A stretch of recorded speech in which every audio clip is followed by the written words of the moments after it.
আমাদের মসজিদের খতিবগণ মসজিদে যেভাবে খুতবা দেন, যেমন প্রথমে বাংলায় ওয়াজ করেন, তারপর সুন্নাত নামাজের জন্য সময় দেওয়া হয়, তারপর আজান দেওয়া হয়, তারপর দুইটা আরবি খুতবা দেওয়া হয়। মুসলিমরা কিছুই বুঝে না, তারপর 2 রাকাত ফরজ পড়া হয়। আসলে খুতবার সঠিক নিয়ম কি বিস্তারিত বলতে চাই, জান। কেউ যদি যুক্তি দাঁড় করায় যে রাসূলুল্লাহ সাল্লাল্লাহু আলাইহি ওয়াসাল্লাম তো আরবি ভাষায় খুতবা দিতেন, তাহলে আমি বলবো রাসূলুল্লাহ সাল্লাল্লাহু আলাইহি ওয়াসাল্লাম ওয়াজ কোন ভাষায় করতেন? বলেন। রাসূলুল্লাহ আরবি ভাষায় ওয়াজ করতেন, তাহলে খুতবা যদি বাংলায় না দেওয়া যায়, ওয়াজ বাংলায় করা যাবে? কারণ আপনার দলিল হচ্ছে রাসূলুল্লাহ যে রাসূলুল্লাহ খুতবা দিতেন আরবি ভাষায়, তাহলে আমি আপনাকে প্রমাণ করে দেব রাসূলুল্লাহ ওয়াজও করতেন আরবি ভাষায়, তাহলে আপনি সেটা বাংলায় করেন কেন? ওয়াজ আর খুতবার উদ্দেশ্য কি? একই নয়? একই। মানুষকে উপদেশ দেয়া, নসিহত করা, এটাই না ওয়াজ? ওয়াজ মানে কি? ওয়াজ মানে হলো উপদেশ দেয়া, নসিহত করা। নামাজে বাংলায় খুতবা দেয়া কি জায়েজ?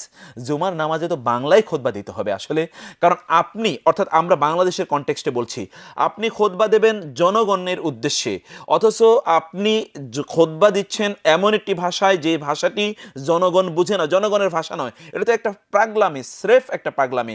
ওয়ামা আরসালনা মির রাসূলিন ইল্লা বিলিসানি কওমিহি, আমি যত নবী রাসূলকে পাঠিয়েছি, নবী রাসূলদেরকে তার জাতির ভাষায় পাঠিয়েছি।